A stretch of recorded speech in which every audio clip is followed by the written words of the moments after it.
యుగ యుగములకును ఇప్పుడును ఎల్లప్పుడును కలుగునుగాక. ఆమేన్. హల్లెలూయా. ప్రియమైన దేవుని బిడ్డలారా, ఈ యొక్క ఆదివారపు దినమున ప్రపంచమంతా ప్రభువును ఆరాధిస్తూ ఉండగా, ఈ యొక్క ప్రేయర్ లైన్ ద్వారా, ఈ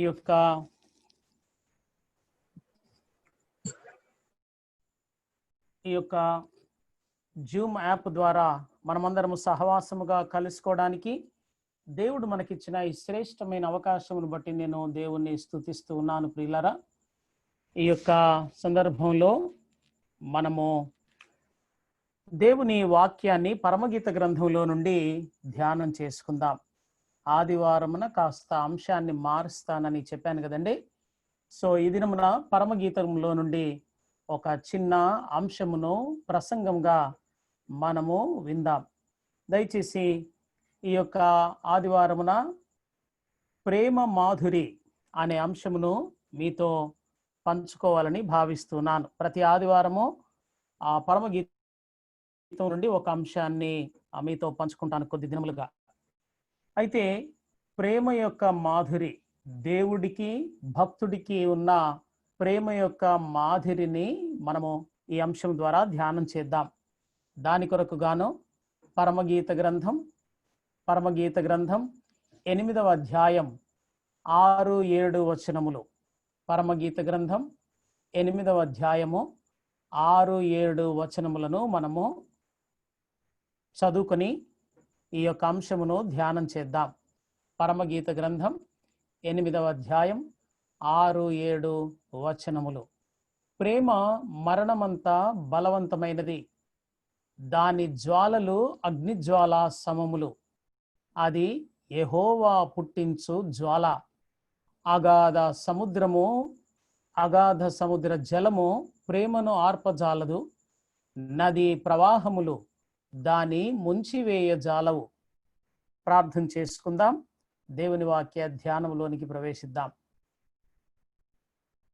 పరిశుద్ధమైన మా దేవా, కృపగలిగిన మా ప్రభువా, జీవము కలిగిన మా యేసయ్యా, జీవాధిపతి, జీవ జలమయున్న పరిశుద్ధాత్మదేవా, నీకు స్తోత్రాలు స్తుతులు చెల్లిస్తూ ఉన్నాం.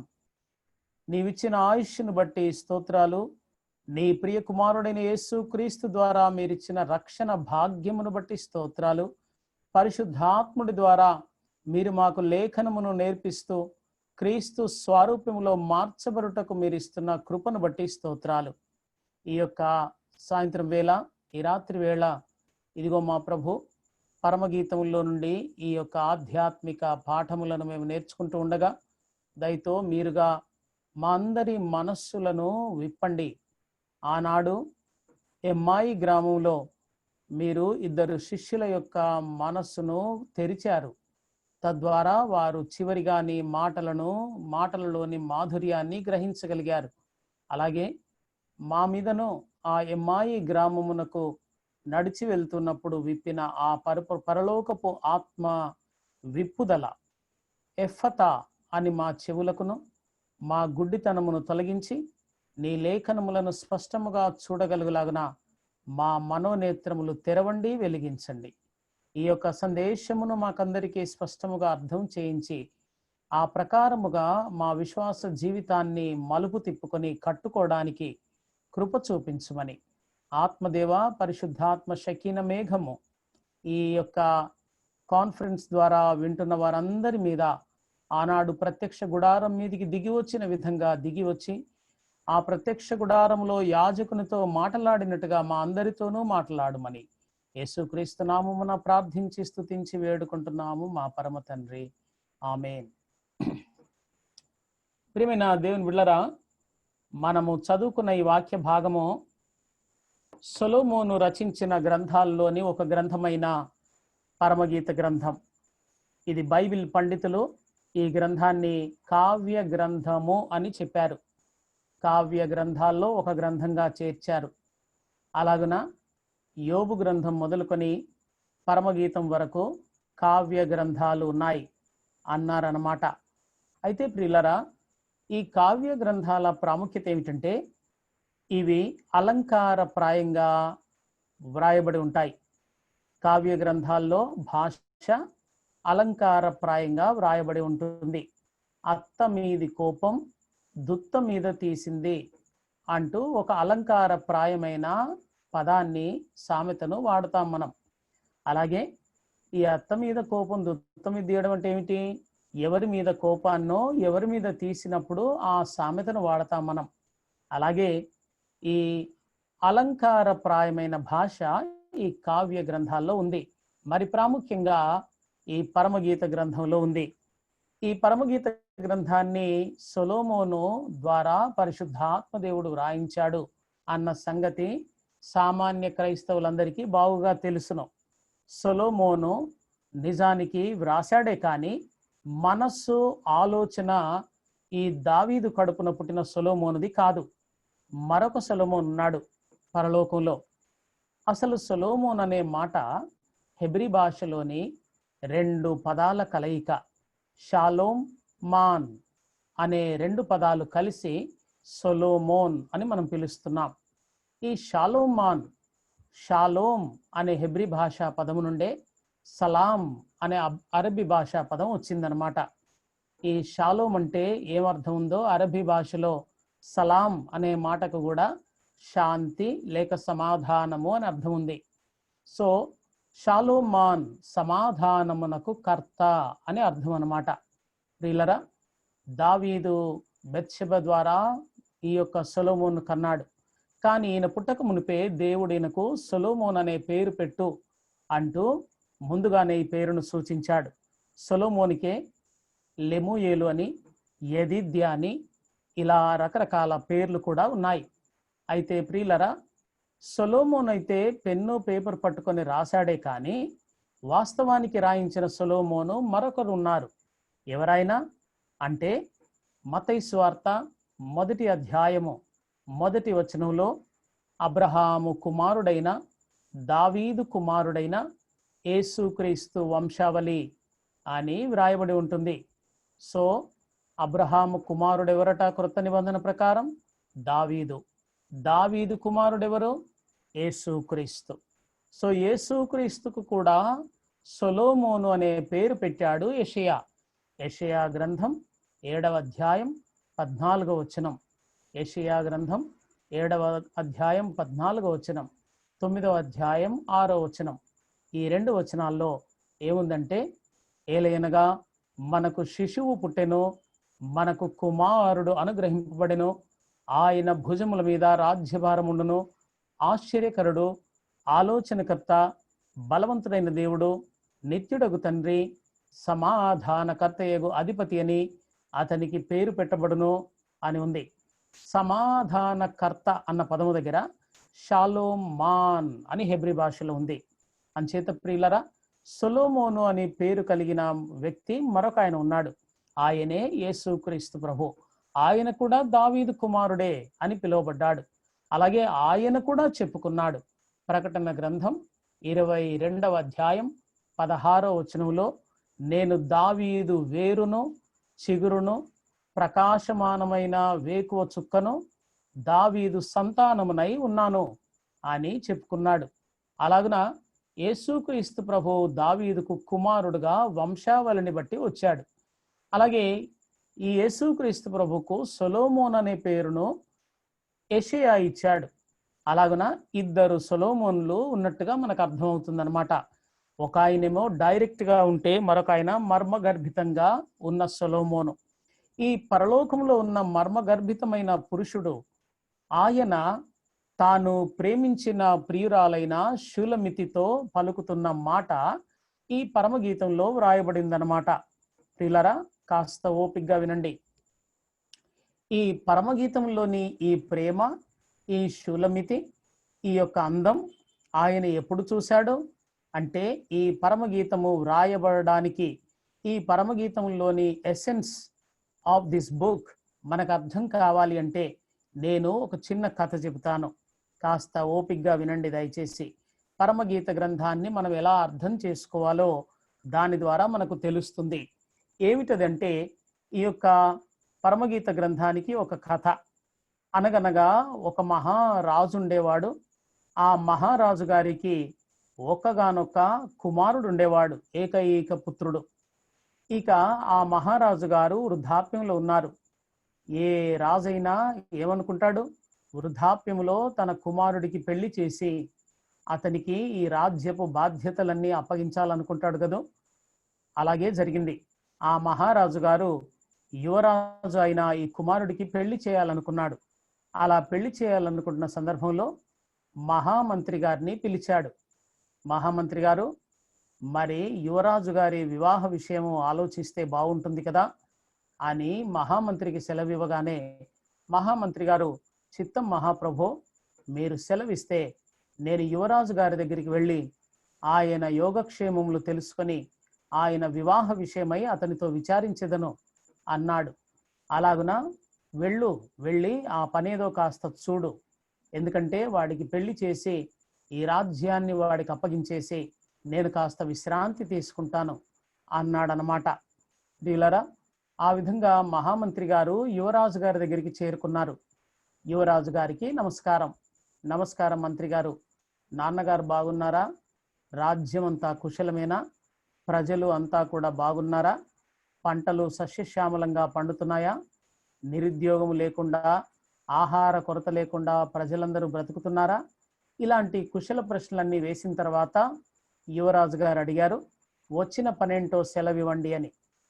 వెంటనే ఈ మహామంత్రి గారు చెప్పారు, ఏముంటుంది యువరాజా, ఎదిగిన కుమారుడు ఇంట్లో ఉండగా ఏ తండ్రికైనా ఏముంటుంది ఆలోచన చెప్పండి అన్నాడు. అందుకు స్పష్టంగా తెలియజేయండి, మీరు వచ్చిన ఉద్దేశం ఏమిటో అంటూ యువరాజు గారు చెప్పారు.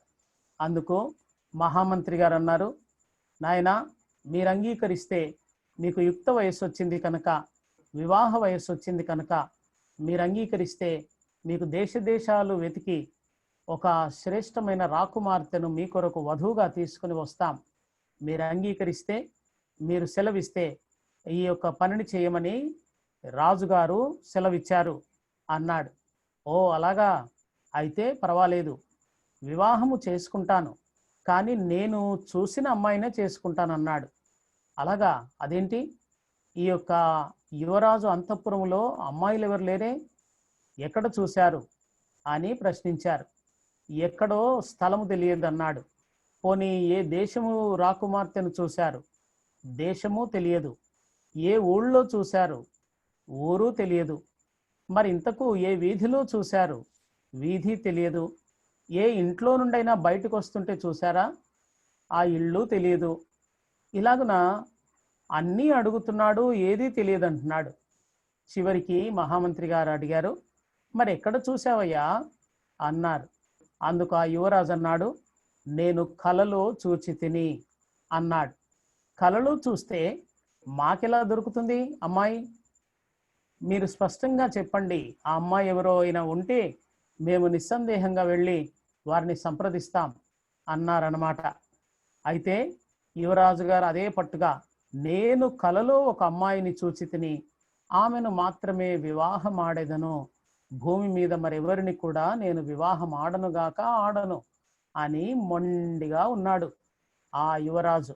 ఇదేంటి, ఈయన పెళ్లి చేసుకుంటానంటాడు, తీరా చూస్తే కలలో చూసిన అమ్మాయిని అంటాడు, బయట ఎక్కడ అమ్మాయి తెలియదు, ఆ ఊరు తెలియదు, అడ్రస్ తెలియదు అంటాడు, ఎలా మరి? ఇంతలో మంత్రి గారికి ఒక తలుక్కున ఆలోచన ఒకటి మెరిసింది. ఏమిటి ఆ ఆలోచన అంటే, ఈ యువరాజు గారు మంచి ఆర్టిస్ట్, పెయింటర్ అన్నమాట. ఈ యువరాజు గారికి పెయింటింగ్ వచ్చు కదూ, కాబట్టి యువరాజా, మీరు మాకొక సహాయం అందిస్తే మీరు కలలో చూసిన అమ్మాయిని వెతికి పట్టుకొచ్చి మీకు పెళ్లి చేస్తాం అన్నాడు. అప్పుడు ఆ యువరాజు గారు ఒక చిత్రపటాన్ని గీశాడు. ఏమిటి ఆ చిత్రపటం అంటే, ఒక అందమైన అమ్మాయి, ఒక అందమైన అమ్మాయిని చిత్రపటంలో గీశాడు. ఈ చిత్రపటాన్ని చూసి మహామంత్రి గారు అలాగ నోరు తెరిచాడు కొద్దిసేపు. ఎందుకో తెలుసా? ఎందుకంటే ఆమె నడినెత్తి మొదలుకొని అరికాలి వరకు ఏ లోపము లేనిది, ఏ యొక్క బలహీనత కానీ, ఏ యొక్క లోపము కానీ, కలంకము కానీ, ముడత, మచ్చ అట్టిది మరి ఏది లేనిది, అంత అందమైన అమ్మాయిని చిత్రీకరించాడు. ప్రియులరా, అలాగున ఈయన చిత్రీకరించగానే ఈ మహామంత్రి గారు ఆ పటాన్ని తీసుకున్నాడు, చుట్టజుట్టుకున్నాడు, చంకలో పెట్టుకున్నాడు. ఇక దేశ దేశాలు తిరుగుతున్నాడు. ఇలా దేశ దేశాలు తిరుగుతుంటే ఆయనకు ఎంత వెతికినా ఎక్కడ కూడా ఈ రంగు, ఈ రూపము, ఈ యొక్క లక్షణములు ఉన్న అమ్మాయి కనబడట్లేదు. ఇలాగున చరిత్ర కాలమంతట్లో కూడా ఆ యొక్క మంత్రి గారు తిరుగుతూనే ఉన్నారు. ఇది పరమగీతమును అర్థం చేసుకోవడానికి నేను అల్లిన ఒక చిన్న కథ మాత్రమే. ప్రియులారా, ఈ కథలోని పాత్రలు, పాత్రధారులు ఎవరు అంటే ఈ యొక్క మహారాజు గారు తండ్రి అయిన దేవుడైన యెహోవా, యువరాజు గారు ఆయనకున్న ఏకైక కుమారుడైన యేసుక్రీస్తు ప్రభు, అలాగే పరిశుద్ధాత్మ దేవుడు వారికున్న మహామంత్రి గారు. ఇలాగున ఈ కుమారుడు ఎప్పుడు కలగన్నాడు?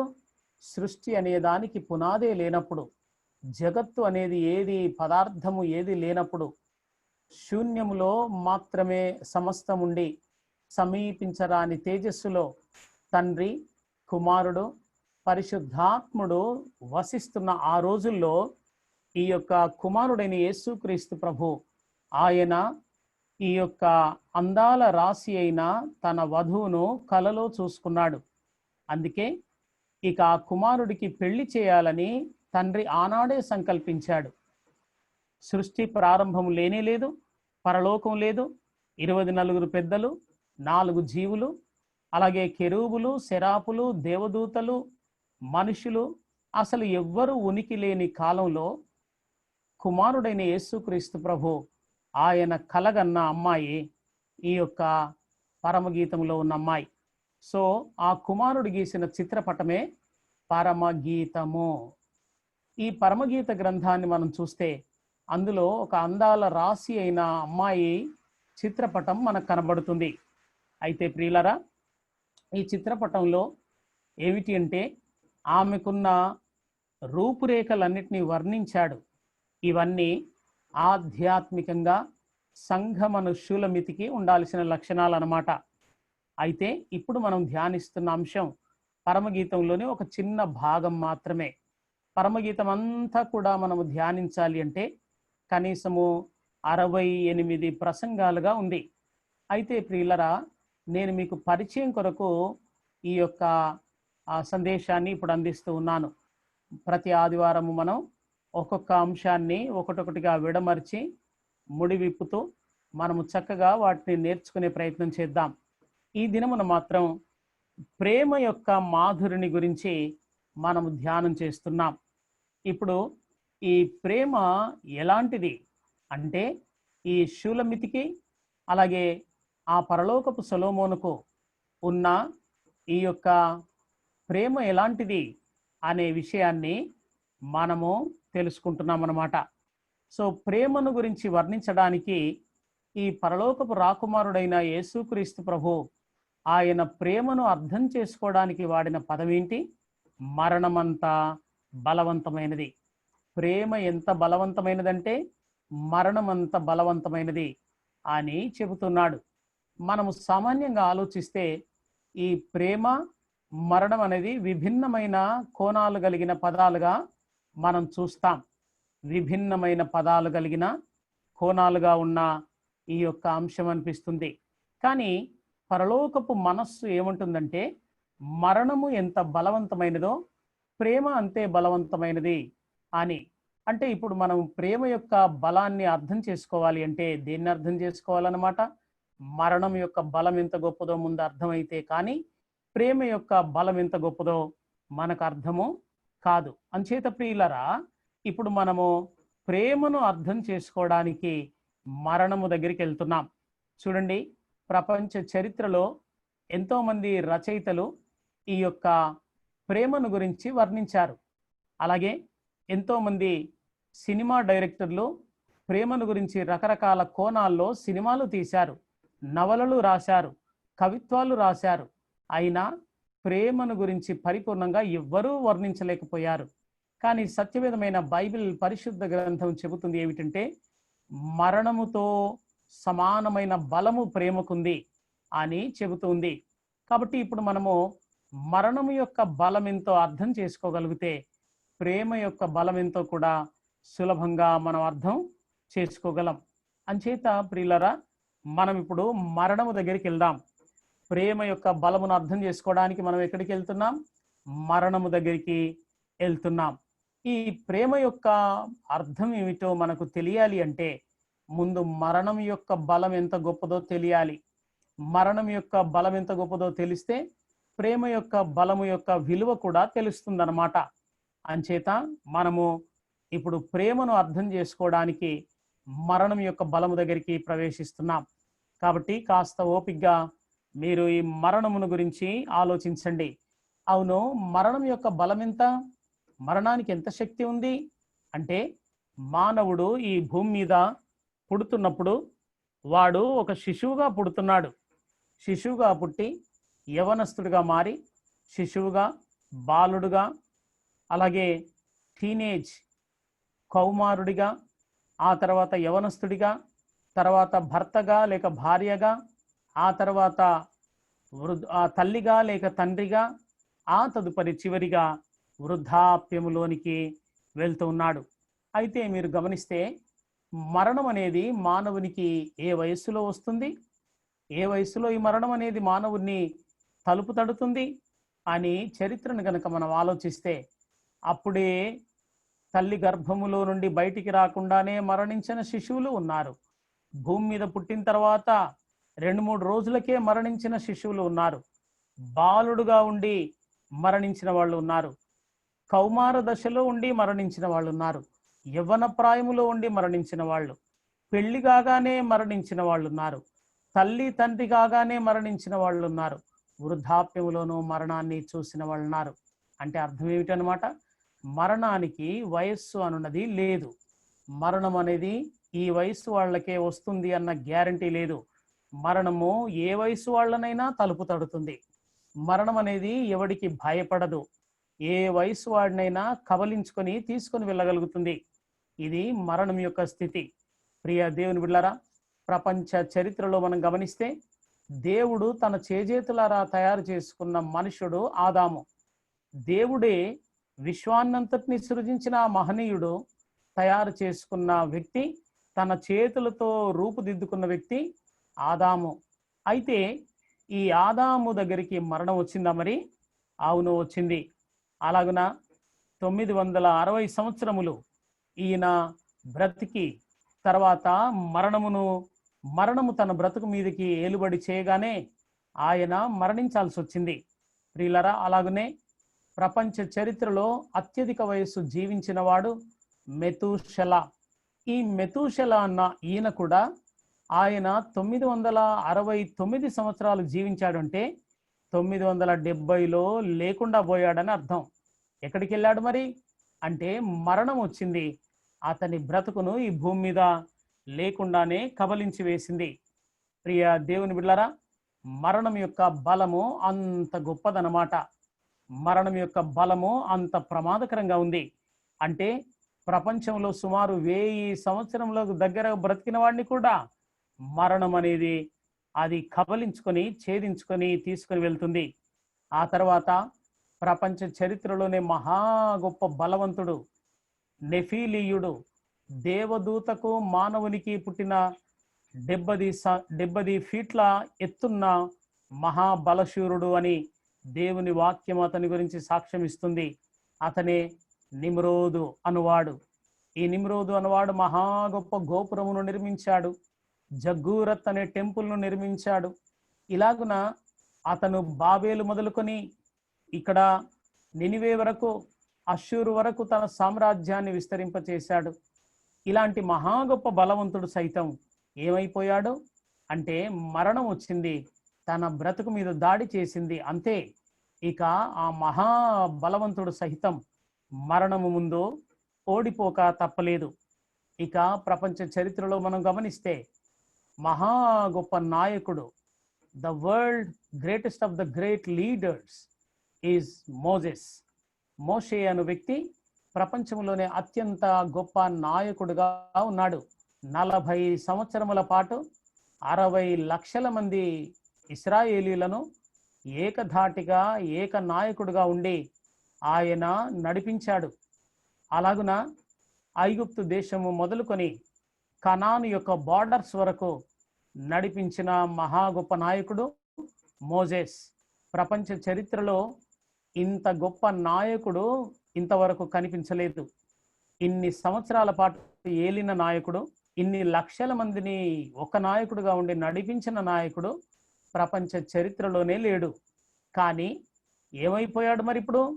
120 సంవత్సరముల వయస్సు రాగానే ఆయనను మృత్యువు కబలించి వేసింది. మృత్యువు అతని మీద దాడి చేసింది. కాబట్టి ఆయన కూడా 120 సంవత్సరాల వయసులో కల్లా ఈ ప్రపంచ సామ్రాజ్యంలో లేకుండా పోయాడు. అలాగే మనము మరొక మహా గొప్ప వ్యక్తిని చూస్తాం. ద వరల్డ్ వైజెస్ట్ పర్సన్, ప్రపంచంలో అత్యంత జ్ఞాని అయిన మనుష్యుడు సొలొమోను, కింగ్ సొలొమోను. ఈ సొలొమోను గురించి అటు సెక్యులర్ హిస్టరీ, ఇటు బైబిల్ హిస్టరీ, ఖురాన్లో కూడా ఇతన్ని గురించి మహా గొప్ప జ్ఞాని అని చెబుతున్నాయి. అయితే ఇంత గొప్ప మహాజ్ఞాని 75 సంవత్సరాల వయసులోనే ఈ లోకాన్ని విడిచిపోక తప్పలేదు. ఆయన జ్ఞానము ఆయన్ని మరణం నుండి తప్పించలేకపోయింది. ప్రియ దేవుని బిడ్డలారా, అలాగున జ్ఞాని కూడా మరణము ముందు ఓడిపోవాల్సి వచ్చింది. ప్రియులారా, అలాగే మనము గమనిస్తే ప్రపంచ సామ్రాట్, ప్రపంచంలోనే అత్యధికమైన ప్రదేశాల్ని పరిపాలించిన వాడు కింగ్ నెబుకద్నెజర్. ఈ నెబుకద్నెజర్ అనే ఈ ప్రపంచ సామ్రాట్, ఆయన తాను కూడా ప్రపంచాన్ని ఎంతో గొప్పగా ఏలినవాడు. పశువులాగా మారి మళ్ళీ సింహాసనం ఎక్కిన మరణము వచ్చింది. ఆ మరణం ముందు అతను ఓడిపోక తప్పలేదు. ప్రియులరా, ఆ తర్వాత చరిత్రలోనికి వచ్చిన వాడు అలెగ్జాండర్ ద గ్రేట్. ఈ అలెగ్జాండర్ ద గ్రేట్ కూడా యవ్వన ప్రాయములోనే తానే ఒక దేవుణ్ణని భావించాడు.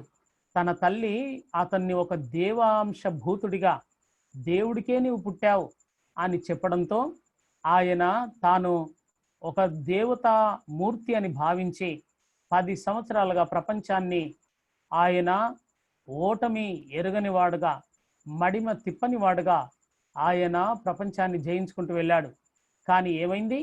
33వ ఏట అతని వయసులోనే, అతను చిన్న వయసులోనే చిన్న రోగముతో ఈ ప్రపంచాన్ని వదిలిపెట్టాల్సి వచ్చింది.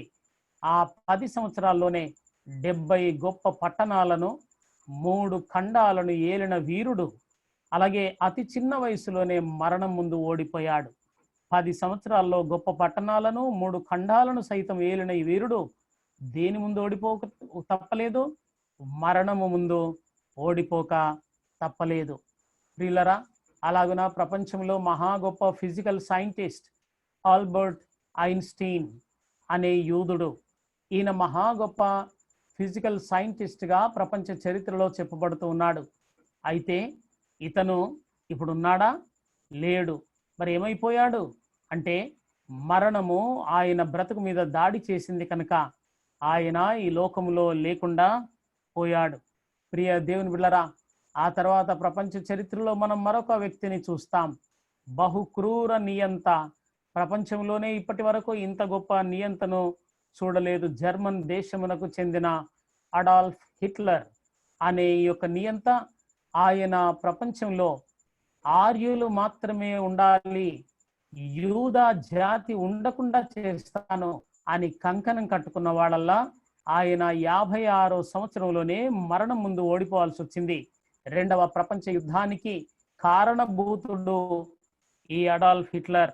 అలాగే అనేక మంది మరణాలకు కారణభూతుడు ఈ అడాల్ఫ్ హిట్లర్. ముఖ్యంగా యూదులను 6,06.5 బిలియన్ల యూదులను రసాయనిక క్యాంపుల ద్వారా ఆయన చంపించాడు. రసాయనిక ఆ యొక్క గ్యాస్ వదిలి అనేకులను యూదులను చంపించాడు. అలాగే ఈ 2వ ప్రపంచ యుద్ధం ద్వారా మాత్రమే కాకుండా 11 మిలియన్ల సామాన్య ప్రజలు కూడా హత్య కావడానికి కారణమయ్యాడు ఈ అడాల్ఫ్ హిట్లర్. అలాగే నాజీ జాతి అనగా ఆర్య జాతి మాత్రమే భూమి మీద అత్యధికమైన జాతిగా ఉండాలి, ఇక ఏ జాతి ఉండకూడదు అని చెప్పేవాడు. మీరు గమనిస్తున్నారా? అతని ఎడమ చేతికి భుజం మీద స్వస్తిక్ గుర్తు ఉండింది. ఈ స్వస్తిక్ గుర్తు ఆర్యులది. మన భారతదేశంలో కూడా ఈ స్వస్తిక్ గుర్తు అనేది కనబడుతూ ఉంటుంది. ఎందుకంటే ఆర్యులే వచ్చి ఇక్కడ వారి మతాన్ని స్థాపించారు కాబట్టి ఆ గుర్తు ఈ భారతదేశంలోనూ కొనసాగుతూ వచ్చింది. సో ఈ ఆర్యులు ఈ యొక్క నాజీ జాతి లేక అడాల్ఫ్ హిట్లర్ వంశానికి చెందినవారు అన్నమాట. డీలరా, ఆ విధముగా మరణము అనేది ఎవరెవరిని కబలించగలిగింది అంటే, మరణం అనేది దేవుడు సృష్టించుకున్న తన చేతులతో చేసుకున్న మానవుడి మీద దాడి చేయగలిగింది. వాళ్ళు గెలవలేకపోయారు. ఆ తర్వాత మెతూషల అనే 969 సంవత్సరాలు బ్రతికిన మహా గొప్ప వయస్సున్న వ్యక్తి మరణం ముందు ఓడిపోక తప్పలేదు. ఆ తర్వాత ప్రియులరా, ప్రపంచ చరిత్రలోనే అతి క్రూరుడు లేక ప్రపంచంలోనే మొట్టమొదటి నెఫీలియుడు ఈ యొక్క నిమ్రోద్ అనువాడు. ఈ నిమ్రోద్ కూడా మరణం ముందు ఓడిపోక తప్పలేదు. ఆ తదుపరి మోషే అనే మహా గొప్ప నాయకుడు సైతం మరణం ముందు ఓడిపోక తప్పలేదు. ఆ తర్వాత కింగ్ సోలమన్, ప్రపంచంలోనే మహా గొప్ప జ్ఞాని అయిన రాజు సైతం మరణం ముందు ఓడిపోక తప్పలేదు. ఆ తదుపరి ప్రపంచ సామ్రాట్గా ప్రపంచాన్ని ఒక బంగారు ప్రభుత్వంలాగా ఏలిన నెబుకద్నెజర్ కూడా మరణం ముందు ఓడిపోక తప్పలేదు. ఇక దైవాంశభూతుడుగా, దేవుడుగా, దేవతలకే పుట్టినవాడుగా భావించిన అలెగ్జాండర్ ద గ్రేట్, ఆయన కూడా మరణము 33వ ఏట తన బ్రతుకు మీదికి రాగానే ఆయన మరణించక తప్పలేదు. ఆ తదుపరి అలెగ్జాండర్ ద గ్రేట్ తర్వాత మనము చూసిన మహనీయుడు ఈ యొక్క యూదా జాతికి చెందిన ఐన్స్టీన్ అనే శాస్త్రవేత్త, భౌతిక శాస్త్రవేత్త. ఈ భౌతిక శాస్త్రవేత్త కనుకొన్న సూత్రాలు ప్రపంచంలోనే తలకిందులు చేశాయి. ప్రపంచ సైన్స్ యొక్క పరిశోధనలే మార్చివేశాయి. అంత గొప్ప మహనీయుడు ఈ ఐన్స్టైన్. కానీ ప్రపంచ సైన్స్ చరిత్రను మార్చివేయగలిగిన వాడు తన బ్రతుకు చరిత్రను మార్చుకోగలిగాడా? మరణము తన మీదికి వస్తే దాన్ని తప్పించుకోగలిగాడా అంటే లేదు. ఆ తర్వాత ప్రపంచంలోనే అత్యధిక మనుషులను క్రూరాతి క్రూరంగా చంపడానికి కారణమైన వాడు అడాల్ఫ్ హిట్లర్. ఈయన కూడా వ్యక్తులు ఎంతమందిని చంపినా చివరికి ఆయన ఎలా చచ్చాడు? తన గన్ తీసుకొని తానే షూట్ చేసుకొని ఆత్మహత్య చేసుకొని చనిపోయాడు. వీళ్ళరా, మరణం అనేది ఎన్ని కోణాల్లో వస్తుందో చూడండి, ఎన్ని రకాలుగా వస్తుందో చూడండి. ఒకవైపు బలశూరులకు కూడా మరణం వస్తుంది, వృద్ధాప్యంలోనూ మరణం వస్తుంది. అలాగే క్రూర నియంతలు మనుషులను లక్షలాది మందిని పొట్టన పెట్టుకున్నా వారికి మరణం వస్తుంది. అంటే మరణం యొక్క బలం ఎంత అంటే ఎవ్వరూ జయించలేనంత, మరణం ముందు ఎవడు కూడా నిలబడలేనంత బలము కలిగినది. మరణం అనుకున్న శక్తి ఎంత అంటే మానవ జాతి ఎవరు కూడా నో అని దానికి అడ్డు చెప్పలేనంత భయంకరమైన శక్తి కలిగినది ఈ యొక్క మరణం. ప్రియులరా, ఎందుకింత దీనికి శక్తి, ఎందుకింత పవర్ దీనికి ఉంది అంటే దేవుని వాక్యం చెప్పింది మనకు. ప్రపంచ మత గ్రంథాలు మరణం వస్తుందని చెబుతున్నాయి, కానీ మరణం ఎందుకు వస్తుందో చెప్పలేకపోయాయి. What was the reason for the death అనే క్వశ్చన్కి ఆన్సర్ చేయలేకపోయాయి. కానీ సత్యవిధమైన బైబిల్ పరిశుద్ధ గ్రంథం దానికి స్పష్టమైన జవాబును మనకు అందిస్తుంది. ఆది కాండం 2వ అధ్యాయం 17వ వచనం. ఆది కాండము 2వ అధ్యాయము 17వ వచనంలో ఇలాగుంది. ఏమిటంటే, ఆదామా, ఈ తోటలోని చెట్ల ఫలములన్నీ నీవు తినవచ్చును, కానీ ఈ తోట మధ్యలో ఉందే ఆ మంచి చెడ్డల తెలివినిచ్చే ఫలములను నీవు తినకూడదు అన్నాడు. తింటే ఏం జరుగుతుందయ్యా అంటే, అవి తిను దినమున నీవు నిశ్చయముగా చచ్చెదవు అని దేవుడు హెచ్చరించాడు. ప్రియ దేవుని బిడ్డలారా, అలాగున ఈ యొక్క మరణము ఎందుకు వచ్చింది అంటే దేవుని ఆజ్ఞను మీరినందు చేత వచ్చింది. మరణం అనే దాని శక్తి దేవుని ఆజ్ఞంత శక్తి. కాబట్టి మనుషుడు దేవుని ఆజ్ఞను దాటి వెళ్ళలేడు. కాబట్టి మనుషుడు మరణాన్ని జయించడం అనేది అసాధ్యంగా మిగిలిపోయింది చరిత్రలో. ఎందుకంటే మనుషుడు గనక మరణాన్ని జయిస్తే దేవుని ఆజ్ఞనే జయించినట్టు. దేవుని ఆజ్ఞను మానవుడు జయించగలిగితే దేవుణ్ణే జయించినట్టు. కాబట్టి దేవుణ్ణి మానవుడు జయించలేడు కనుక దేవుని ఆజ్ఞను జయించగలిగేవాడు ప్రపంచ చరిత్రలో పుట్టలేదు. నాయకులు వచ్చారు, అలాగే బలవంతులు వచ్చారు, భౌతిక శాస్త్రవేత్తలు వచ్చారు, రాజరికపు జ్ఞానము గలవారు వచ్చారు, క్రూర నియంతలు వచ్చారు, దైవాంశ సంభూతులమని చెప్పుకున్న వాళ్ళు వచ్చారు. ఎంతమంది వచ్చినా మరణం అనే దాన్ని దాటి వెళ్ళలేకపోయారు. కారణం ఏంటి? అది దేవుని ఆజ్ఞ గనక. సో దేవుని ఆజ్ఞకు ఎంత బలం ఉన్నది అంటే, మరణం యొక్క బలాన్ని నీవెంతగా వెతికినా దాని టోటల్ స్ట్రెంగ్త్ని ఎలాగున కనుక్కోలేవో, అలాగే దేవుని ఆజ్ఞకు కూడా అంత గొప్ప బలం ఉంది. ప్రియ దేవుని బిడ్డలారా, మరణం యొక్క బలమును మనం ఎందుకు అన్వేషిస్తున్నాం అంటే, ప్రేమ యొక్క బలమును మనము తెలుసుకోవడం కొరకు. ప్రియులరా, అలాగున ప్రేమ యొక్క బలం ఎంత అన్నమాట? మరణం యొక్క బలమంతా. సో మరణం యొక్క బలం ఎంతో మనకు కాస్త వంటబట్టింది. ఇప్పుడు మరణాన్ని అటు దేవుడి చేత తయారు చేయబడిన ప్రతి మానవుడు ఎవడు కూడా జయించలేడు. అది దేవుని ఆజ్ఞ గనక. సో మరణం యొక్క బలం ఎంతో ప్రేమ యొక్క బలము కూడా అంతే అని దేవుని వాక్యం చెబుతుందన్నమాట. ఇది కూడా దేవుని ఆజ్ఞంతటి బలమైనది ప్రేమ కూడా. అయితే ఈ బలమైన ప్రేమ మానవుడికి దేవుడికి ఎలా ఉంటుంది, ఎలా ఉండాలి అన్న విషయాన్ని మనకు బైబిల్ గ్రంథం తెలియజేస్తుంది. ప్రియులరా, ఈ యొక్క ప్రేమను గురించి గ్రీకు భాషలో 6 రకములైన పదములు బైబిల్ గ్రంథంలో వాడబడ్డాయి. ఇంకా అనేకమైన పదాలు ఉన్నాయి గ్రీకులో, కానీ 6 రకములైన పదాలు బైబిల్ గ్రంథంలో ఈ యొక్క ప్రేమను గురించి వాడబడ్డాయి. మొట్టమొదటి పదం ఈరోస్ అంటాం.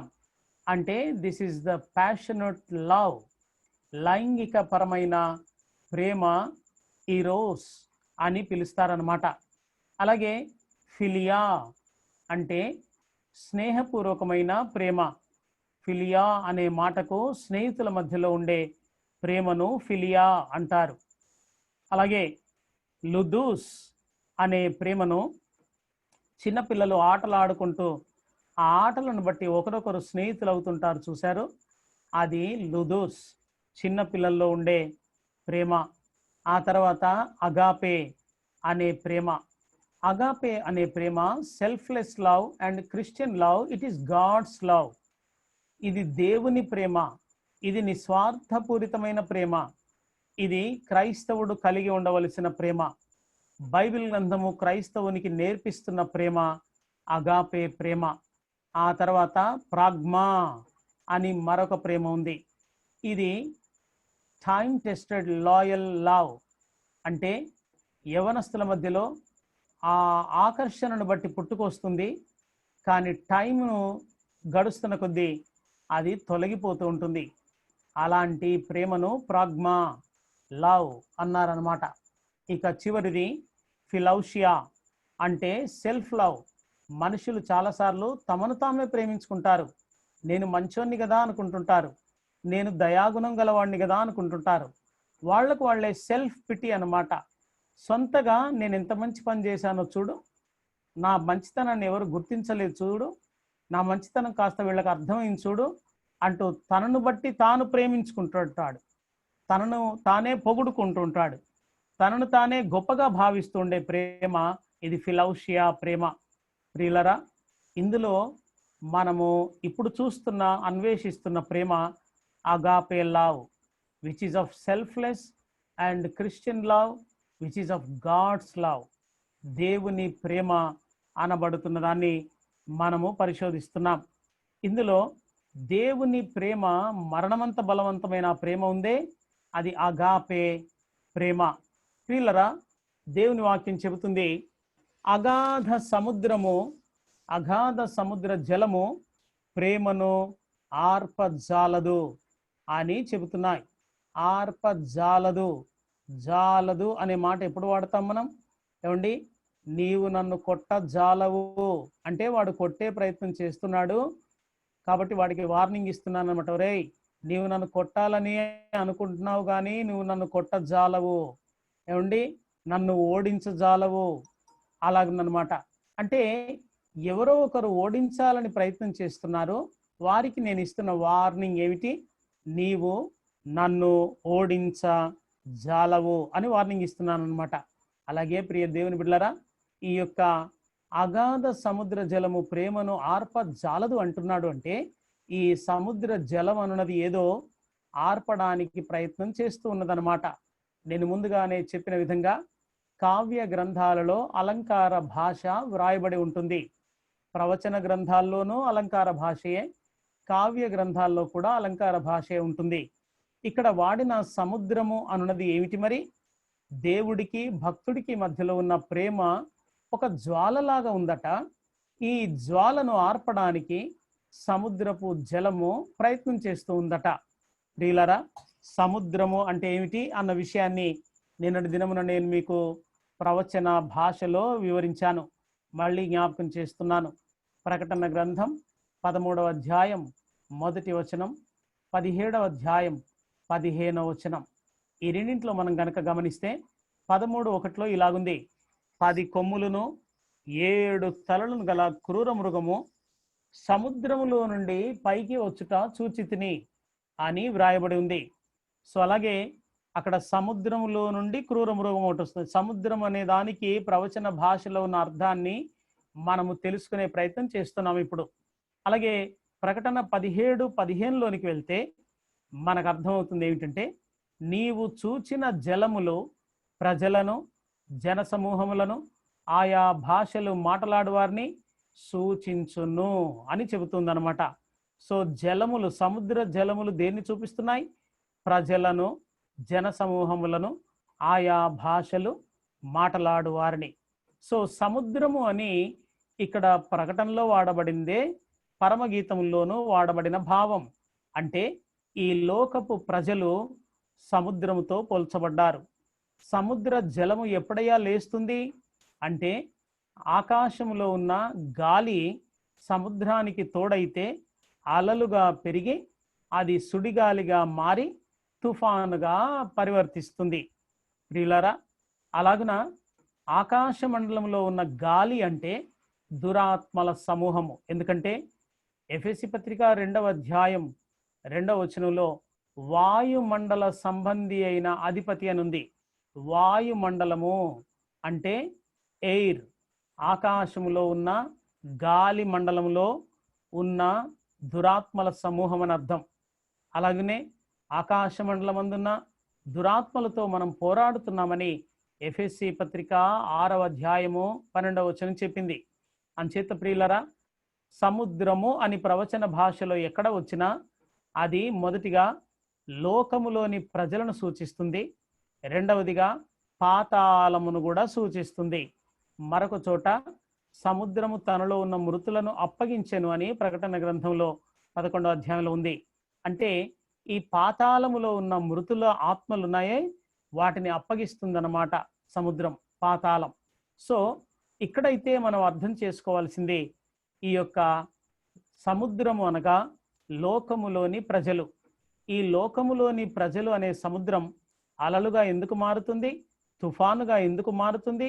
పట్టణాలను, గ్రామాలను ఎందుకు ముంచెత్తుతుంది అంటే, గాలి తోడైనప్పుడు వాయుమండలంలో ఉన్న దురాత్మలు ప్లస్ లోకపు జనులు కలిస్తే విశ్వాసి అనే దోణి మీదికి తుఫాను కొడుతుందన్నమాట. అది గలిలయ సముద్రంలో యేసు ప్రభు తన శిష్యులతో వెళ్ళినప్పుడు ఆ అనుభవాన్ని మనం చూస్తాం. అక్కడ గాలి, నీరు రెండు కలిసి తుఫానుగా లేచి దోణెను ముంచెత్తుదామని చూశాయి. ప్రియ దేవుని బిడ్డలారా, ఇప్పుడు నీకు నీ ప్రభువుకు మధ్యలో ఉన్న ప్రేమను ఆర్పివేయడానికి ఆకాశమండలంలో ఉన్న దురాత్మలు, భూమి మీద ఉన్న లోకపు ప్రజలు కలిసి ఈ జ్వాలను ఆర్పివేయడానికి అలలుగా, తుఫానుగా లేచి పడుతూ ఉంటాయి. అయితే దేవుని వాక్యం చెబుతుంది ఏమిటంటే, అగాధ సముద్ర జలము ప్రేమను ఆర్పజాలదు అని చెబుతున్నాయి. అంచేత ప్రియులరా, దేవుని యందలి ప్రేమను ఆర్పడానికి లోకములో ఉన్న ప్రజలు ఎవరు? వాళ్ళు నీ విశ్వాసమును అడ్డగించే ఎవరైనా కానివ్వండి, నీ విశ్వాసమును నీ ప్రేమను తగ్గించడానికి ప్రయత్నం చేసే నీ భార్య అయినా, నీ భర్త అయినా, నీ పిల్లలైనా, నీ ఉద్యోగమైనా, నీ వ్యాపారమైనా, నీ ఆర్థిక పరిస్థితులైనా, నీ రక్త సంబంధికులైనా, నీ చుట్టూ ఉన్న సమాజమైనా, నీ ఉన్న దేశమైనా, ఏదైనా పర్వాలేదు, నీ అనారోగ్యమైన నీ ప్రభువునందలి ప్రేమ నుండి నిన్ను వేరు చేసే ప్రయత్నం చేస్తున్నాయా? అదే అగాధ సముద్ర జలము నిన్ను ఆర్పడానికి ప్రయత్నం చేస్తుంది. ప్రియులరా, అలాగున సముద్ర జలము ప్రేమను ఆర్పివేయకూడదు. అలాగే నదీ ప్రవాహములు దాని ముంచివేయ జాలవు అని చెబుతుంది. నదీ ప్రవాహములు కూడా ముంచివేయడానికి ప్రయత్నం చేస్తున్నాయట. సముద్ర జలం అంటే లోకము ప్లస్ దురాత్మలు కలిసి విశ్వాసికి దేవునికి మధ్యలో ఉన్న ఆ పరలోకపు సొలొమోనుకు భూమి మీద ఉన్న సంఘమను షూలమితికి మధ్యలో ఉన్న ఈ ప్రేమను ఆర్పివేయడానికి ప్రయత్నం చేస్తున్నాయి. అలాగే ఆ సముద్ర జలమే కాదు, నది ప్రవాహములు కూడా ఈ యొక్క ప్రేమ జ్వాలను ముంచేయడానికి ప్రయత్నం చేస్తున్నాయట. నదీ జలము అంటే ఏమిటి? ప్రకటన గ్రంథం 12వ అధ్యాయం 15వ వచనం. ఆ స్త్రీ ప్రవాహమునకు కొట్టుకొని పోవలనని ఆ సర్పము తన నోట నుండి నీళ్లు నది ప్రవాహముగా ఆమె వెనుక వెళ్ళగక్కెను అని ఉంది. ఇది 2వ అర్ధవారములో 7 సంవత్సరాల మహాశ్రమల కాలంలో 2వ అర్ధవారంలో ఇశ్రాయేలు జనాంగము వెంబడి ఘట సర్పమైన సాతానుడు పడి ఆమెను మింగివేయడానికి, ఆమెను ఆ ప్రవాహంలో కొట్టుకొని పోయే విధంగా చేయడానికి తన సైన్యాన్ని అంత్య అబద్ధ క్రీస్తు పంపించబోతున్న స్థితిని ఇక్కడ అలంకారప్రాయమైన భాషలో చెప్పాడు. మెట్టుకు నదీ ప్రవాహము అనే మాట ఎవరి నుండి? ఇది సాతాను నుండి వస్తున్న ప్రవాహం. సాతానుడు నేరుగా సంఘము వెనక ఆమె దేవుని ప్రేమలో నుండి కొట్టుకొని పోవాలి, ఈ జ్వాల ఆరిపోవాలి, వీరిద్దరి మధ్యలో ప్రేమ ఉండకూడదు అని నది ప్రవాహం వలె శ్రమలను కక్కుతూ ఉన్నాడు. ఈ శ్రమలు మనం ఎదుర్కొంటున్నప్పుడు మన ప్రేమ తగ్గిపోయే ప్రమాదం ఉంటుంది. కాబట్టి ఈ ప్రవాహాన్ని కక్కిన వాడెవడు? ఘట సర్పము, సాతానుడు. వీడు చేసే పనల్లా ప్రతి విశ్వాసి మీద దేవుని ప్రేమ నుండి వీన్ని వేరు చేయడానికి వీడు రకరకాల శ్రమలను తన నోట గుండా మన మీద కక్కుతూ ఉంటాడు. ఆ శ్రమలు తట్టుకోలేక చాలా మంది విశ్వాసులు భ్రష్టత్వంలోనికి వెళ్ళిపోతారు, దేవుని ప్రేమలో నుండి బయటపడుతుంటారు. అందుకే వాడు కక్కుతూ ఉన్నాడు. ప్రియులరా, ఇప్పుడు మనకు దేవుని ప్రేమ జ్వాలను ఆర్పడానికి 2 రకాల నీళ్లు పనిచేస్తున్నాయి. మీకు తెలుసు కదా, పంచభూతములు, ఆకాశము, గాలి, భూమి, అగ్ని, నీరు. ఈ పంచభూతములలో అగ్నిని ఆర్పగలిగేది నీరే. కనుక సముద్ర జలము, నదీ ప్రవాహము, ఈ 2 కూడా ఈ యొక్క ప్రేమ అనే జ్వాల మీద పడుతున్నాయి. ఎందుకని? వాటిని ఆర్పివేస్తే ఇక దేవుడికి భక్తుడికి మధ్యలో ఉన్న ప్రేమ తెగిపోతే వాడిక నావాడే నరకమునకు పాత్రుడే అవుతాడు. కనుక దేవుని ప్రేమ నుండి మానవుని ప్రేమను, ఈ జ్వాలను తెంపివేసి ఆర్పివేసే ప్రయత్నం జరుగుతుంది. దీని కొరకు బైబిల్ గ్రంథంలో నుండి మీకు ఒక ఉదాహరణను జ్ఞాపకం చేస్తున్నాను. ఏమిటంటే, యెహోషువ అనే ఒక యాజకుడు ఉండేవాడు. యెహోషువ అనే యాజకుడు ఆయన యాజకత్వ పనిని జరిగిస్తూ ఉన్నాడు. కానీ యాజకునికి ఉండాల్సిన లక్షణం ఏమిటంటే, తన వస్త్రములు ఏ చిన్న మలినము కూడా ఉండకుండా ఆయన సేవ జరిగించాలి దేవాలయంలో. అయితే ఈ జకరియా గ్రంథం 3వ అధ్యాయం 1 నుండి 3 వచనాలు గనక మనం గమనిస్తే, అక్కడ యాజకుడైన యెహోషువ దేవాలయంలోనికి వెళ్ళి పనిచేస్తున్నాడు. పని చేస్తూ ఎలాగున్నాడు? తన వస్త్రములకు మలినం అంటిన సంగతిని ఆయన గ్రహించకుండానే సేవ దేవాలయంలో జరిగిస్తున్నాడు. వాస్తవానికి ఎవడైనా యాజకుడు మలిన వస్త్రాలతో దేవుని మందిరములోనికి ప్రవేశిస్తే వాణ్ణి దేవుని దహించు అగ్ని వచ్చి కాల్చివేయాలి. కానీ ఇక్కడ ఈ యొక్క యాజకుడు మలిన వస్త్రాలతో పనిచేస్తున్నాడు. అయితే సాతానుడి యొక్క డ్యూటీ ఏమిటి? ప్రకటన గ్రంథం 12వ అధ్యాయం 8వ వచనంలో వాని యొక్క ఉద్యోగం ఏమిటంటే దివారాత్రములు మన సహోదరుల మీద నేరము మోపువాడైన అపవాది అనియు సాతాననియు పేరు కలిగిన ఆది మహాఘట సర్పం అని ఉంది.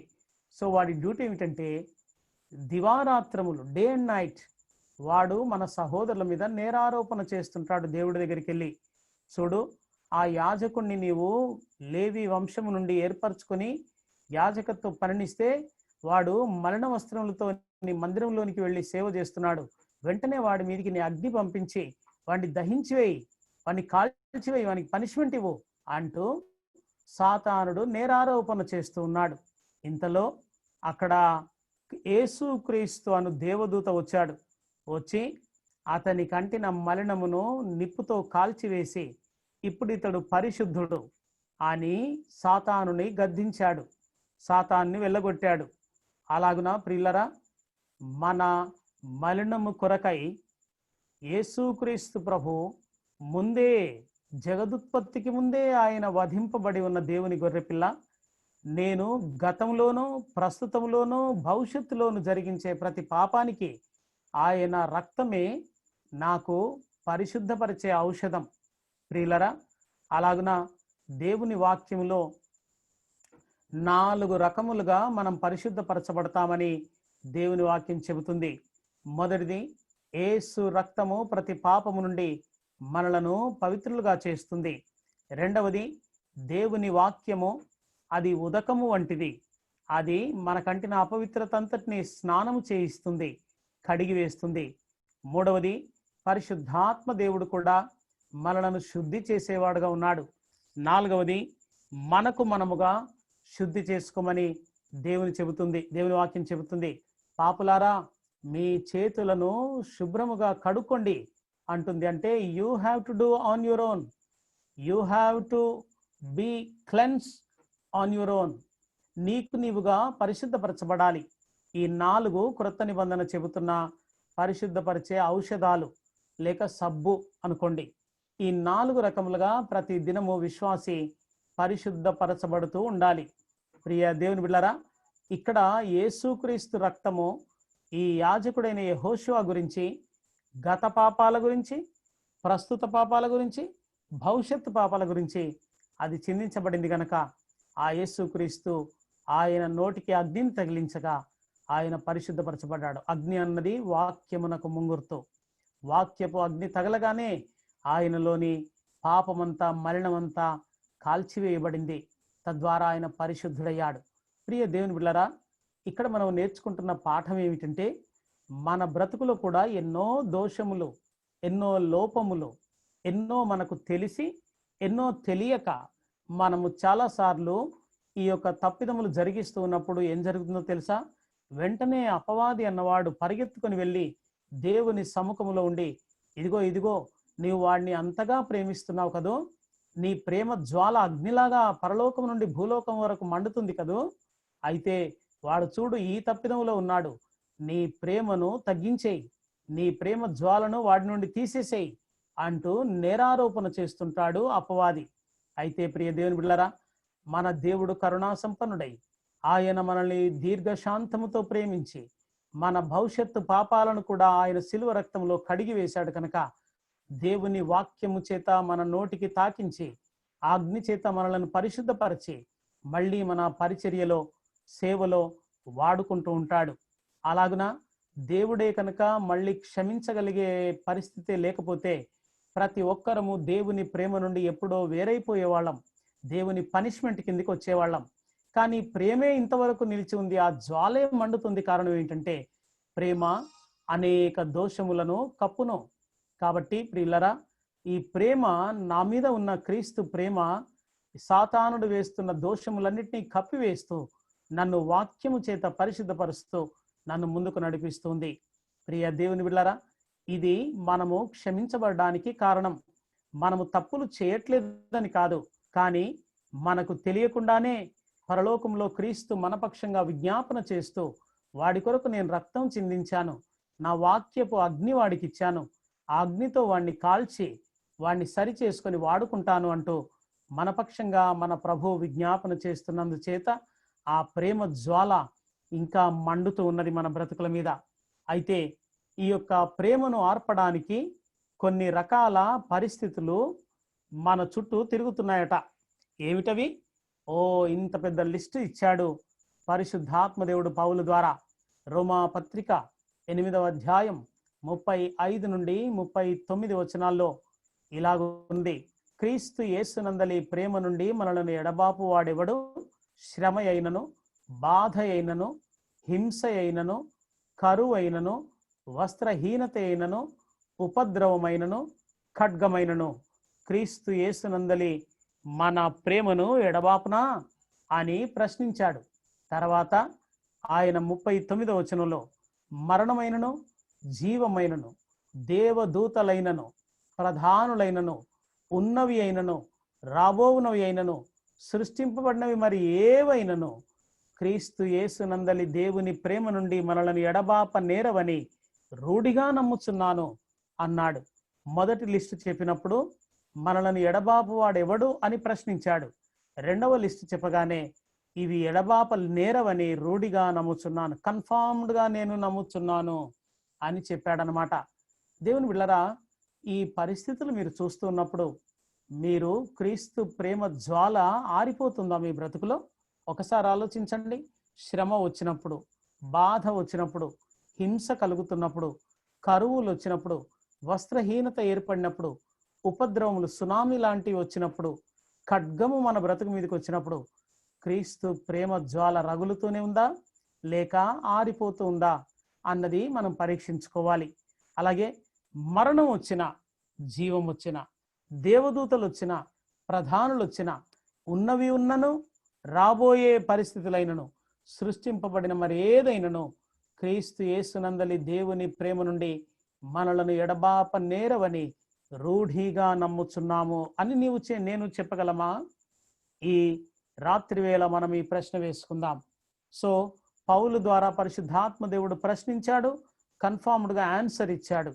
అలాగే నీవు నేను మనము కూడా ఈ పరిస్థితులు మనలను క్రీస్తు ప్రేమ జ్వాల నుండి ఆర్పివేస్తూ ఉన్నాయా? తరచుగా ఈ పరిస్థితులు మనలను ఎడబాపుతూ ఉన్నాయా? కరోనా వంటి అనారోగ్య పరిస్థితులు వచ్చినప్పుడు, ఉపద్రవంలాగా లేక శ్రమలాగా మన బ్రతుకు మీదకి వచ్చినప్పుడు, మరణకరమైన పరిస్థితులు వచ్చినప్పుడు క్రీస్తు యేసునందలి జ్వాల అది ఆరిపోతూ ఉందా? అది తొలగిపోతుందా? అయితే అది సాతానుడు నీ మీద వేసిన సముద్రము లేక నదీ ప్రవాహమే. ఈ నదీ ప్రవాహం అనే శ్రమ నిన్ను క్రీస్తు ప్రేమ నుండి వేరు చేస్తుందన్నమాట. కానీ దేవుని వాక్యం చెప్పిన విషయం ఏంటంటే, అగాధ సముద్ర జలమైన, నదీ ప్రవాహమైన క్రీస్తు యేసునందలి ప్రేమ నుండి మనలను ఎడబాప నేరవు అని చెప్పింది. మరి వాక్యము నెరవేరుతుందా నీ బ్రతుకులో? లేక సాతాను యొక్క ఈ యొక్క అగాధ సముద్ర జలపు పరిస్థితులు, నదీ ప్రవాహములే నీ బ్రతుకు మీద నెరవేరుతున్నాయా? దేన్ని నీవు నెరవేరుస్తున్నావు? నీ యొక్క ప్రేమ నిజమైనది అయితే ఇవన్నీ మన చుట్టూ అవి బలు రక్కసి చెట్ల వలె ఉన్నను, వల్లి పద్మము వలె నీ ప్రేమ ఆ ప్రభువునకు కనిపించాలి. అది నీ నుండి కోరుకుంటున్న ప్రేమ. ఆయన తన ప్రేమను ఎంతవరకు చూపించాడు నీ మీద? తన ప్రాణమునిచ్చేంత వరకు చూపించాడు. మరి నీ ప్రేమ ఇన్ రివర్స్, ఆయనకు ప్రతిగా నీ ప్రేమ కూడా అలాగే ఉండాలి కదా. మరి ప్రియా దేవుని సంఘమా, దేవుని బిడ్డలారా, స్నేహితులారా, విశ్వాసులారా, నీ ప్రేమ నీ ప్రభు నీ పట్ల చూపించినంత ప్రేమ ఉందా? లేక ఆరిపోయే జ్వాలగా అగాధ సముద్ర జలము లాంటి లోకపు మనుషులు, ఆకాశమందున్న దురాత్మల సమూహము నీ ప్రేమను ఆర్పివేస్తూ ఈ యొక్క నీళ్లు చల్లుతూ ఉన్నాయా? అలాగే నదీ ప్రవాహం వలె భయంకరమైన ప్రవాహం లాంటి శ్రమలు నీ బ్రతుకు మీద కొట్టి నిన్ను ప్రేమ జ్వాలను ఆర్పివేస్తున్నాయా? అది మనము పరీక్షించుకోవాలి.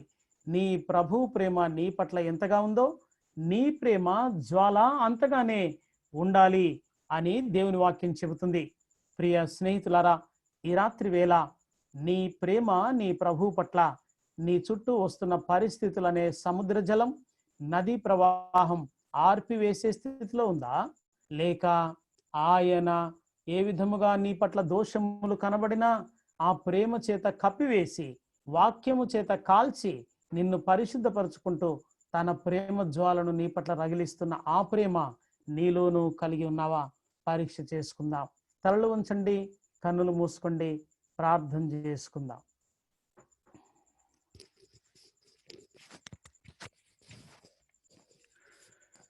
సింహాసనము నుండి సిలువకు దిగి వచ్చినది బలమైనది, మరణము కన్నా మృతిని గెలిచి లేచినది. సింహాసనము నుండి సిలువకు దిగి వచ్చినది బలమైనది, మరణము కన్నా మృతిని గెలిచి లేచినది. అది సజీవమైనది, అదే సత్యమైనది, అదే నిత్యమైనది. క్రీస్తు యేసు ప్రేమ ఇది. అది సజీవమైనది, అది సత్యమైనది, అది నిత్యమైనది. క్రీస్తు యేసు ప్రేమ ఇది. కల్వరి ప్రేమ ఇది. క్రీస్తు కల్వరి ప్రేమ ఇది. కల్వరి ప్రేమ ఇది. క్రీస్తు కల్వరి ప్రేమ ఇది. ఆరని ప్రేమ ఇది, ఆర్పజాలని జ్వాల ఇది. ఆరని ప్రేమ ఇది, ఆర్పజాలని జ్వాల ఇది. నా స్థానమందు నిలిచి నా శిక్షనే భరించి క్రయధనమును చెల్లించి గొప్ప రక్షణనిచ్చినది. నా స్థానమందు నిలిచి నా శిక్షనే భరించి క్రయధనమును చెల్లించి గొప్ప రక్షణనిచ్చినది. అది సజీవమైనది, అదే నిత్యమైనది, అదే సత్యమైనది. క్రీస్తు యేసు ప్రేమ ఇది. అది సజీవమైనది, అది సత్యమైనది, అదే నిత్యమైనది. క్రీస్తు యేసు ప్రేమ ఇది. కల్వరి ప్రేమ ఇది. క్రీస్తు కల్వరి ప్రేమ ఇది. కల్వరి ప్రేమ ఇది. క్రీస్తు కల్వరి ప్రేమ ఇది. కల్వరి ప్రేమ ఇది. క్రీస్తు కల్వరి ప్రేమ ఇది.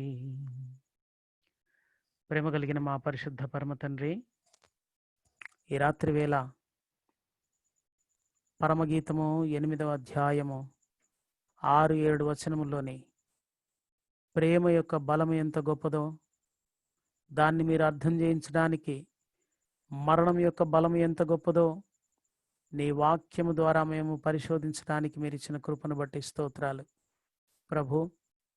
ఇదిగో ఈ మరణమంతా బలవంతమైన ఈ ప్రేమ మా బ్రతుకుల మీద మీరు కుమ్మరిస్తూ ఉండగా, మా నుండి అదే జ్వాల పరలోకమునకు అంటే అంత జ్వాల, ప్రేమ జ్వాల రగులుకోవాలని మీరు కోరుతూ ఉండగా, అగాధ సముద్ర జలము, నదీ ప్రవాహములు తరచు ఈ ప్రేమ జ్వాల మీద పడి ఈ ప్రేమ మంటను ఆర్పివేయడానికి ప్రయత్నిస్తూ ఉండగా, మీరైతే సాతానుడు మా మీద ఎన్ని దోషారోపణలు చేసినను మీ ప్రేమ చేత మా దోషములను కప్పి క్షమించి నీ వాక్యపు అగ్ని చేత కాల్చి సరిచేసి మమ్మల్ని వాడుకుంటున్నందుకు నీకు స్తోత్రాలు.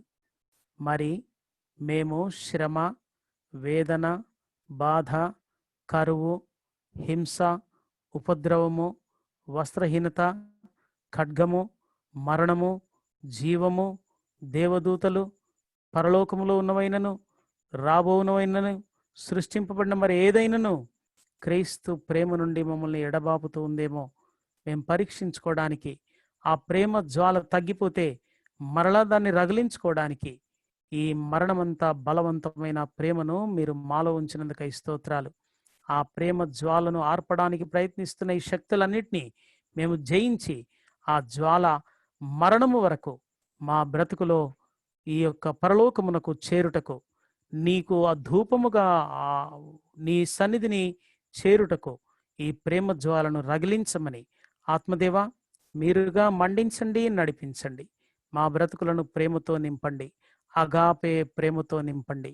అగాపే ప్రేమతోనే నిస్వార్థమైన జీవితంతో ఈ బ్రతుకును గడుపుటకు సహాయం చేయండి. దేవుని నుండి ఏదో ప్రతిపక్షంగా ఆశించకుండా నిస్వార్థమైన ప్రేమతో ఆయన ప్రాణం పెట్టిన విధంగా మేమును ఏదో లాభాపేక్ష కొరకు ప్రేమించకుండా, ఏది లేకపోయినా మా దేవుడు మమ్మల్ని రక్షించకపోయినను సరే మేము మాత్రము నీ విగ్రహమునకు మొక్కమని షద్రక్ మేషక్ అబేద్నెగోలు ఏ విధంగా సవాలు విసిరగలిగారో ప్రపంచ రాజుకు, అలాగే మా దేవుడు మాకు ఏది చేసినను ఏది చేయకపోయినను సరే క్రీస్తు ప్రేమ నుండి మాత్రం మేము ఎడబాప నేరము అని రూఢిగా నమ్ముచున్నాము అన్న ధీమా, ఆ కాన్ఫిడెన్స్, ఆ స్టేట్మెంట్, ఆ నమ్మకము మేము కలిగి ఉంటకు కృప చూపించుమని యేసుక్రీస్తు పరిశుద్ధ నామమున ప్రార్థించి మమ్ములను మేము మరొకసారి నీ ప్రేమ జ్వాల కొరకై ప్రతిష్ఠించుకుంటున్నాము మా పరమ తండ్రి. ఆమేన్.